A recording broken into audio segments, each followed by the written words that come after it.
Before I can show you the right zone, let's make sure that we can see it. So I'm going to come over here to my window controllers and I'm going to click on the rightmost button, not the drop-down menu, but the actual button itself. That will reveal the right zone. And you'll notice that it now has 4 individual tabs. Before, we had things like the VSTI window and the media window, but you now have some other things. So let me take you through them all. First, I want to mention that you can resize the right zone just by clicking and dragging on the zone or the delineator between the event display and the right zone. So for this demonstration, I'm just going to click and drag that out to its widest position.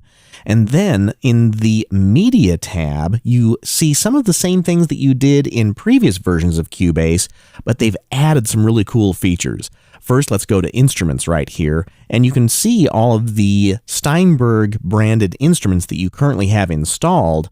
But the other thing that you will notice is that when you hover over an instrument, it's got a little hand with an arrow pointing to the left. That means that you can click and drag any instrument that you want out of the right zone and add it to your Cubase project. So here I just added Groove Agent SE to the project just by clicking and dragging on that instrument's icon. Then you can always get home by hitting the home button, and you'll notice that there's a new file browser option here. And with the file browser, you can actually go through the computer itself and find all of the different sounds and loops and beats and so forth that are stored on your computer. So if you wanted to get into the VST sound folder, it's right here. And if you wanted to get into the factory content presets, those are all right here. And you can quickly get to your own user content as well.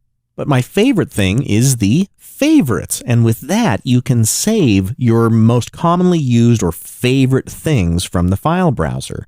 For example, I always have trouble finding the acoustic agent in Groove Agent SE, so since I use it so often, what I can do is come to VST Sound and then find the Groove Agent Common Content right here, drop that open, go to the VST3 presets, go into the Steinberg folder and the Groove Agent folder. Then if I right or control click on Acoustic Agent right here, I can choose Add Favorite. And I can give it its own name like GASE for Groove Agent SE, and then Acoustic Agent. Then click on OK. And now when I go to the Favorites section, then I can find Acoustic Agent right here. And then when I click on that, here's all the programs inside of it, including the Rock Kit, the Studio Kit, and the Vintage Kit. And again, to go home, you just click on the Home button, and if you want to reveal the Media Bay in the right zone, then just click on Show All Items, and then you'll be able to use it just like you would the separate Media Bay window. I'll click on Home again, and now let's look at the other 2 tabs.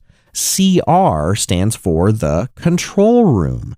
And this is the same control room window that you would normally only find on the mix console. So if I click on the mix console window here by typing F3 and then come over to the control room window, this is what you're used to seeing here. But now you can get to the control room in the right zone. And there's also a meter setting. Normally the meter was also part of the mix console, but now it can be part of the project window as well.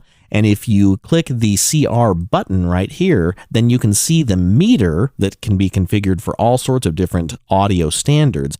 And that gives you access to the most commonly used control room features like the master level, also the click on and off, the dimming features, and so forth. So those are the upgrades to the right zone. Next, let's talk about the new color schemes.